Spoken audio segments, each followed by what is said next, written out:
السلام علیکم ناظرین، TNN ٹی وی کے نیوز بلیٹن کے ساتھ میں ہوں بشرا خان۔ سب سے پہلے شامل کریں گے نیوز ہیڈ لائنز۔ صدر مملکت عارف علوی کے عہدہ صدارت کی مدت مکمل، نئے صدر کے انتخاب تک فرائض سر انجام دیں گے۔ صدر مملکت ملک کے آئینی سربراہ اور تینوں مسلح افواج کے کمانڈر ان چیف ہیں۔ آڈیو لیکس کمیشن پر حکومتی اعتراض، عدلیہ پر حملہ ہے۔ سپریم کورٹ نے حکومتی درخواست مسترد کر دی، فیصلہ جاری۔ سپریم کورٹ کا کہنا ہے کہ عدالتی فیصلے پر عمل نہ ہونے کے آئین میں نتائج دیے گئے ہیں۔ IMF کا نگراں حکومت سے اخراجات میں کمی اور نجکاری کا عمل تیز کرنے کا مطالبہ۔ پیٹرولیم ڈویژن کی تیل و گیس کے منافع بخش کمپنیوں کو بڑے خسارے کا سامنا۔ IMF کی شرائط سے نگراں حکومت کا امتحان شروع ہو گیا۔ افغانستان میں چھوڑا گیا اسلحہ افغان دہشت گردوں کے ہاتھ لگ چکا ہے۔ ترجمان دفتر خارجہ کا کہنا ہے کہ افغانستان میں چھوڑا جانے والا اسلحہ عالمی توجہ کا متقاضی ہے۔ افغان سرزمین سے دہشت گرد حملوں کا معاملہ افغان حکام کے ساتھ اٹھایا ہے۔ ڈالر، چینی کھاد، پیٹرولیم مصنوعات کی اسمگلنگ کی روک تھام کے لیے ایک اور بڑا اقدام۔ FIA کو کارروائیوں کے احکامات جاری۔ اینٹی منی لانڈرنگ ڈائریکٹوریٹ سے انسپیکٹر کو فوکل پرسن مقرر کر دیا گیا۔ کینیڈا میں کرونا وائرس ایک بار پھر سر اٹھانے لگا۔ ہیلتھ کینیڈا کا 3 نئی ویکسینز کے استعمال پر غور، ویکسینز کی جلد فراہمی شروع کیے جانے کا امکان۔ کینیڈا میں جنگلات میں لگی آگ نے حکام کو تشویش میں مبتلا کر دیا۔ وفاقی وزیر کا کہنا ہے کہ ہمیں ممکنہ زلزلوں کے لیے بھی تیار رہنے کی ضرورت ہے۔ مختلف قسم کی آفات کے لیے تیار رہنے کی ضرورت ہے۔ سنگین مالی بحران کا سامنا، ٹورنٹو سٹی کونسل نے نئے ٹیکس متعارف کرا دیے۔ میئر ٹورنٹو کا کہنا ہے کہ ہم ایک ساتھ مضبوط ہیں۔ چین میں ریکارڈ طوفانی بارشیں، نظام زندگی درہم برہم، 36,000 سے زیادہ افراد کو محفوظ مقامات پر منتقل کر دیا گیا۔ مجموعی بارش کا پانی 469 ملی میٹر یا 18 انچ تک جمع ہوا۔ روسی وزارت خارجہ کا امریکی سیکرٹری خارجہ انٹونی بلنکن کے دورہ یوکرین پر رد عمل۔ روس کا کہنا ہے کہ یوکرین کے لیے امریکی امداد سے ہمارے فوجی آپریشن پر فرق نہیں پڑے گا۔ امریکہ کا یوکرین کے لیے مزید $1 ارب امداد کا اعلان۔ ہیڈ لائنز آپ نے جانی، اور اب شامل کریں گے خبروں کی تفصیل۔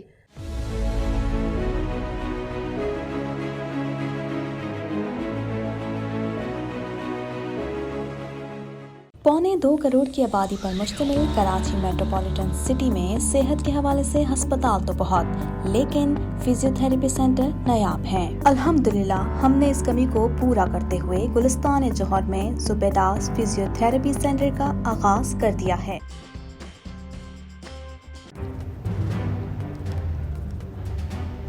Islamic Finance TV, the only TV channel of the fastest growing Islamic economy in the world and the prime mover of Islamic finance news.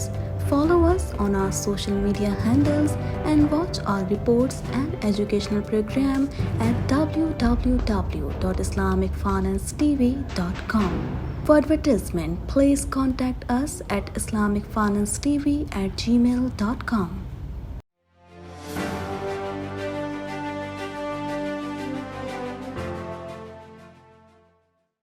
صدر مملکت عارف علوی کے عہدہ صدارت کی مدت مکمل ہو گئی۔ عارف علوی نئے صدر کے انتخاب تک فرائض کی انجام دہی جاری رکھیں گے۔ مزید تفصیلات اس رپورٹ میں۔ صدر مملکت ڈاکٹر عارف علوی کے عہدہ صدارت کی مدت مکمل ہو گئی۔ عارف علوی نئے صدر کے انتخاب تک فرائض کی انجام دہی جاری رکھیں گے۔ صدر، جو ملک کے آئینی سربراہ اور تینوں مسلح افواج کے کمانڈر ان چیف ہیں، عملی طور پر ریاستی امور پر ایک علامتی اختیار کی علامت ہیں۔ تفصیلات کے مطابق صدر مملکت عارف علوی کے عہدہ صدارت کی مدت آج مکمل ہو گئی۔ عارف علوی نے 9 ستمبر 2018 کو صدارتی منصب سنبھالا تھا۔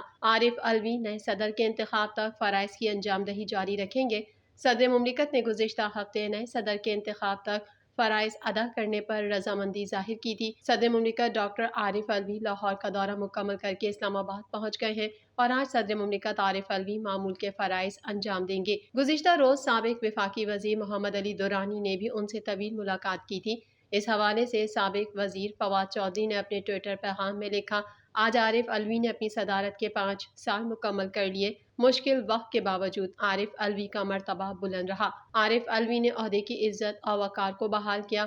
ڈاکٹر عارف الوی کے لیے نیک خواہشات کا اظہار کرتا ہوں۔ نامکمل الیکٹورل کالج کی صورت میں آئین کے مطابق سبکدوش ہونے والا صدر اپنے جانشین کے انتخاب تک خدمات انجام دیتا رہتا ہے۔ خیال رہے پاکستان میں صدر کا انتخاب براہ راست ووٹ کے ذریعے نہیں ہوتا بلکہ پارلیمنٹ کے ایوان بالا اور چاروں صوبائی اسمبلیوں کے اراکین کے ذریعے ہوتا ہے۔ اس وقت صرف ایوان بالا یعنی سینٹ کام کر رہا ہے، جبکہ قومی اور چاروں صوبائی اسمبلیاں اپنی اپنی مدت ختم ہونے کے بعد غیر فعال ہیں۔ سپریم کورٹ نے مبینہ آڈیو لیکس انکوائری کمیشن کے 3 ججز پر حکومتی اعتراض کی درخواست مسترد کرتے ہوئے کہا کہ حکومتی درخواست بینچ کو ہراساں کرنے کے لیے دائر کی گئی۔ مزید احوال اس رپورٹ میں۔ سپریم کورٹ نے مبینہ آڈیو لیکس انکوائری کمیشن کے 3 ججز پر حکومتی اعتراض کی درخواست مسترد کرتے ہوئے کہا کہ حکومتی درخواست بینچ کو ہراساں کرنے کے لیے دائر کی گئی۔ اعتراض کا مقصد چیف جسٹس کو بینچ سے الگ کرنا تھا۔ یہ درخواست عدلیہ پر حملہ ہے۔ عدالت عظمیٰ کے جسٹس اعجاز الحسن نے مختصر فیصلہ سنا دیا جس میں کہا گیا ہے کہ سپریم کورٹ کے 3 ججز پر اٹھائے گئے اعتراضات عدلیہ کی آزادی پر حملہ ہے۔ متفرق درخواست مسترد کی جاتی ہے۔ سپریم کورٹ نے فیصلے میں کہا کہ وفاقی حکومت کے فیصلوں پر عمل درآمد میں عدم تعاون پر تحامل کیا۔ عدالتی فیصلے نہ ماننے پر وفاقی حکومت کے خلاف کوئی تادیبی کارروائی نہیں کی۔ آڈیو لیکس منظر عام پر آنے کے بعد وفاقی حکومت اور اتحادی جماعتوں کی جانب سے عدالتی فیصلوں اور کارروائی پر دھمکیاں دی گئیں۔ کچھ ججز پر زبانی حملے بھی کیے گئے۔ ججز پر حملے کی ایک مثال 15 مئی کو سامنے آئی جب عدالت الیکشن کمیشن کی 4 اپریل کے فیصلے کے خلاف الیکشن کمیشن کی نظر ثانی اپیل پر سماعت کر رہی تھی۔ سپریم کورٹ نے فیصلے میں کہا کہ وفاقی حکومت نے متعدد آئینی مقدمات سے ججز کو الگ کرنے کے لیے درخواستیں دائر کیں۔ آڈیو لیکس کمیشن میں بھی ایسے ہی مفادات کا ٹکراؤ اور تعصب جیسی بے سروپا بنیادوں پر درخواست دائر کی۔ آڈیو لیکس کیس کے خلاف اعتراض کی درخواست دائر کرنے کا مقصد چیف جسٹس پاکستان کو بینچ سے الگ کرنا تھا۔ وفاقی وزراء نے مختلف مقدمات سننے والے ججز کے خلاف بیان بازی کی۔ عدالت عظمیٰ کے فیصلے میں مزید کہا گیا ہے کہ وفاقی وزراء نے صوبائی اسمبلیوں میں انتخابات کے خلاف کیس میں عوامی فورمز پر اشتعال انگیز بیانات دیے۔ وزراء کا اشتعال انگیز بیانات کا مقصد وفاقی حکومت کے ایجنڈے کو تقویت دینا تھا۔ سپریم کورٹ نے وفاقی حکومت کے ان مقدمات کو انتہائی تحمل اور صبر سے برداشت کیا۔ کسی عدالتی فیصلے پر حتمی عدالتی فیصلے کی پابندی لازم ہے۔ فیصلے پر عمل درآمد نہ کرنے پر آئین میں نتائج دیے گئے ہیں۔ متفرق درخواست عدلیہ پر حملہ ہے۔ متفرق درخواست مسترد کی جاتی ہے۔ بینچ کے ججز پر اعتراض کے لیے دائر کی گئی متفرق درخواست مذموم مقاصد کے لیے دائر کی گئی۔ فیصلے میں مزید کہا گیا کہ 4 اپریل کو سپریم کورٹ نے پنجاب میں 14 مئی کو انتخابات کرانے کا حکم دیا تھا۔ 15 مئی کو حکومت کی اتحادی جماعتوں نے سپریم کورٹ کے باہر جارحانہ مظاہرہ کیا۔ جارحانہ مظاہرے میں چیف جسٹس پاکستان کو سنگین نوعیت کی دھمکیاں دی گئیں۔ چیف جسٹس پاکستان کو دھمکیاں دینے کا مقصد عدلیہ پر دباؤ ڈالنا تھا۔ واضح رہے کہ پی ڈی ایم کی سابقہ وفاقی حکومت نے سپریم کورٹ میں آڈیو لیکس کمیشن کے بینچ پر اعتراضات اٹھاتے ہوئے نیا بینچ تشکیل دینے کی استدعا کی تھی۔ سابقہ وفاقی حکومت نے chief justice Umar Ata Bandial, justice اعجاز الحسن، جسٹس منیب اختر پر مشتمل بینچ پر اعتراض عائد کیا تھا اور متفرق درخواست آڈیو لیک کمیشن کے خلاف درخواستوں کے مقدمے میں جمع کرائی تھی۔ عدالت نے تحریری فیصلے میں کہا کہ افسوسناک بات یہ ہے کہ ریڈ زون علاقے میں احتجاج پر پابندی عائد تھی۔ وفاقی حکومت نے جلسے کے انعقاد کے لیے سہولت فراہم کی۔ حکومتی مشینری نے مظاہرین کو ریڈ زون میں داخل ہونے کے لیے سہولت فراہم کی۔ سپریم کورٹ کے باہر احتجاجی مظاہرے کا مقصد عدلیہ پر دباؤ ڈالنا تھا۔ وفاقی حکومت کی مدد سے پاور شو عدلیہ کی آزادی پر براہ راست حملہ تھا۔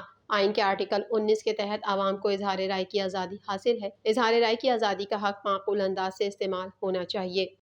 آئی ایم ایف نے نگراں حکومت سے اسٹینڈ بائی پروگرام کی شرائط پر عمل درآمد کا مطالبہ کر دیا۔ مزید جانیں گے اس رپورٹ میں۔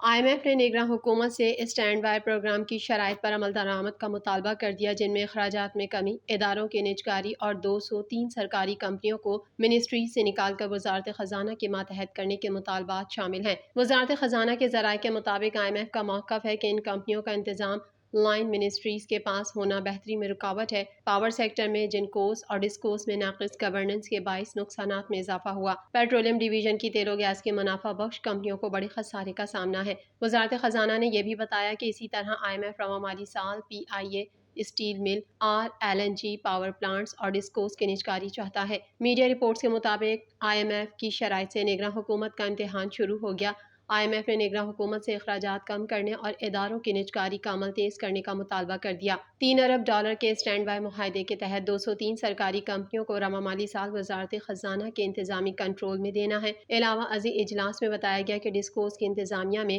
نجی شعبے کو شامل کرنے کا قابل عمل منصوبہ پیش کرنے کے لیے کمیٹی تشکیل دے دی گئی ہے اور نگراں وزیر توانائی کی سربراہی میں تشکیل دی گئی کمیٹی میں سیکریٹری نجکاری کمیشن، اسپیشل سیکریٹری خزانہ اور نیپرا کے ممبر شامل ہیں۔ دریں اثنا کابینہ کی نجکاری کمیٹی کا اجلاس نگراں وزیر خزانہ شمشاد اختر کی زیر صدارت منعقد ہوا۔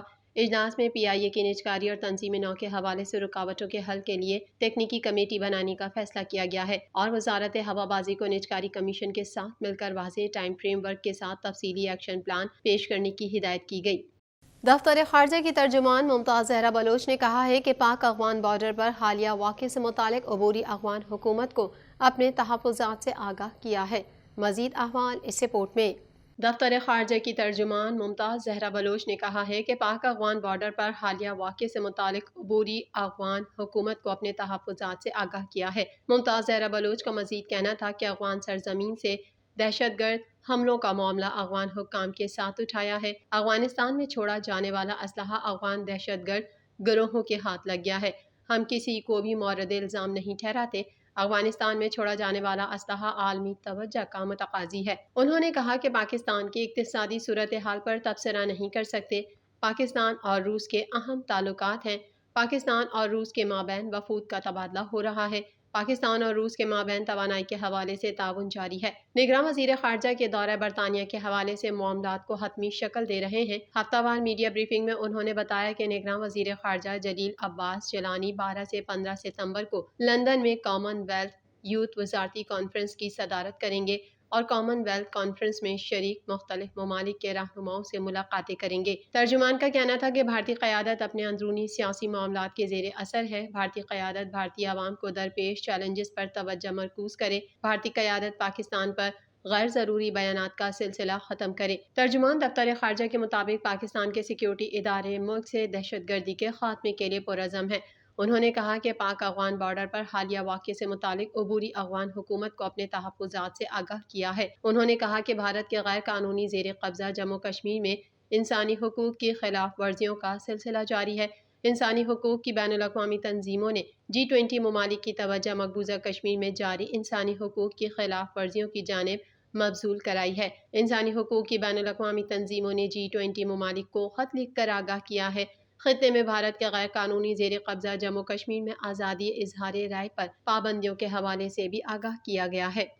نگراں حکومت کی جانب سے امریکی ڈالر، چینی، کھاد اور پیٹرولیم مصنوعات کی اسمگلنگ کی روک تھام کے لیے ایک اور بڑا اقدام اٹھایا گیا ہے۔